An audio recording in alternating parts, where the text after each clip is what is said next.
நம்ம சேனலை தொடர்ந்தாப்புல நீங்கள் வீடியோக்களை பார்க்க நினச்சினா இதுவரை நம்ம சேனலை சப்ஸ்கிரைப் பண்ணுவாங்க. சப்ஸ்கிரைப் பண்ணிங்க. கீழே பெல் சிம்பிள் இருக்கும், அதையும் கிளிக் பண்ணிங்க. சரி வாங்க நம்ம வீடியோக்குள்ளே போகலாம். வணக்கம் நண்பர்களே. மருத்துவமனையில் பிரசவத்திற்காக தன் மனைவியை உள்ளே அனுப்பிவிட்டு தவித்து கொண்டிருந்தான் கணவன். வீட்டில் சம்மதம் இல்லாமல் நடந்த திருமணம் அது. அந்த பெண் வீட்டார்கள் மகள் இறந்து விட்டாள் என்றே கூறிவிட்டார்கள்.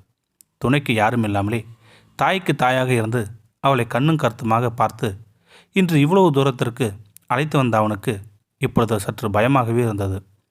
ஒரு வருட காலமாக பேசாத அவன் அன்று அவன் தாய்க்கு ஃபோன் செய்கிறான்.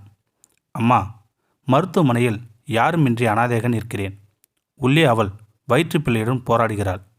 ஆறுதல் சொல்லக்கூட ஆள் இல்லம்மா, அனாதையாக நிற்கிறேன்மா என்று சொன்னான் மகன். கேட்ட அம்மா பதில் எதுவும் சொல்லாமல் அழுதுவாரே கைபேசியை கீழே வைத்துவிட்டு நிற்கிறாள். அவன் அப்பா யாரிடம் பேசினேன் என கேட்க அம்மா விவரத்தை சொன்னாள். சிறிய மௌனத்திற்கு பிறகு, உன் மகன் செய்த தவறுக்கு அந்த பெண் என்ன செய்யும்? நீ போய் பார்த்துவிட்டு வா.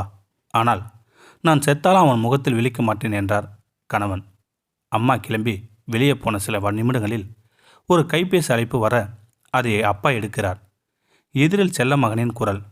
அம்மா, ஆண் குழந்தை பிறந்திருக்குதம்மா. பார்ப்பதற்கு அப்பாவை போலவே உள்ளதம்மா. அப்பா பார்க்க வருவாரம்மா என்று சொல்கிறான் மகன். மறுநொடி கைகள் நடுங்கி அப்பாவின் கண்கள் குளமாய் காட்சியளித்து கரையும் உடைந்து கொண்டு கண்ணீரை வர ஆரம்பித்தது. முகத்திலேயும் விழிக்க மாட்டேன் என்ற அப்பா சட்டையை போட்டுக்கொண்டு அம்மாவை பின்தொடர்ந்தார். யாராவது வருவார்களா தன் குழந்தையை பார்க்க என்ற ஏக்கத்தில் மகன் நிற்கிறான் மருத்துவமனை வாசலில். வாசலில் அம்மாவை பார்த்ததும் அப்படி ஒரு சந்தோஷம் மகனுக்கு. சிறு குழந்தை போல் அம்மாவின் கைகளை பிடித்து கொண்டு அழ ஆரம்பித்து விட்டான். பிறகு உள்ளே சென்று குழந்தையை குஞ்சிய அம்மா பின்னால் வந்த அப்பாவை பார்க்கவில்லை. அவர் கதவருகே நின்று நடப்பதை பார்த்து கொண்டிருக்கிறார். தன்னை யாராவது அழைத்தால் போகலாம் என இருந்தார் அப்பா. அப்போது மயக்கத்தில் இருந்த மருமகள் கண் விழித்து பார்த்தாள். கணவரின் அம்மாவை பார்த்து ஆனந்த கண்ணீர் வடித்தாள். அவள் அந்த அம்மாவின் கைகளை பிடித்தவரே ஒரு வார்த்தை சொன்னாள். இதோ இப்பொழுது பிறந்திருக்கிறதே என் குழந்தை, இது எப்படி வளருமோ எவ்வாறு நடக்குமோ அது எனக்கு தெரியாது. ஆனால் நீங்கள் பெற்ற குழந்தை போல் இனி ஒரு குழந்தை எனக்கு கிடைக்காது. அப்படி என்னை பார்த்து கொண்டார் என்றாள் மருமகள். தாய் தன் மகனை பெற்ற பலனை அடைந்து விட்டாள். பிறகு ஏன் மாமா வரலையா என மருமகள் கேட்க, வாசலில் நின்றவருக்கு கால்கள் தன்னையும் மீறி உள்ளே ஓட பார்த்தது. அவள் கணவனிடம் கேட்டாள், அம்மாவுக்கு தான் உங்களை பிடிக்குமா, அப்பாவுக்கு பிடிக்காதா என்று. அப்பா மகன் என்ன சொல்வான் என கேட்டுக்கொண்டு இருந்தார்.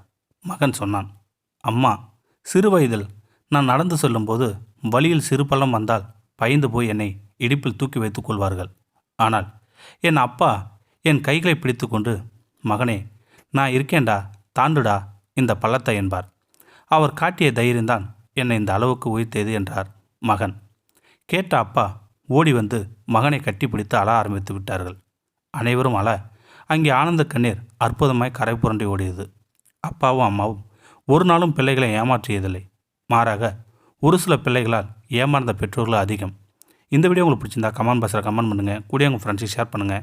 இதுவரை நம்ம சேனலை சப்ஸ்கிரைப் பண்ணுங்க. சப்ஸ்கிரைப் பண்ணிங்க. கீழே பெல் சிம்பிள் இருக்கும், அதையும் கிளிக் பண்ணிங்க. தேங்க்யூ ஃபார் வாட்சிங்.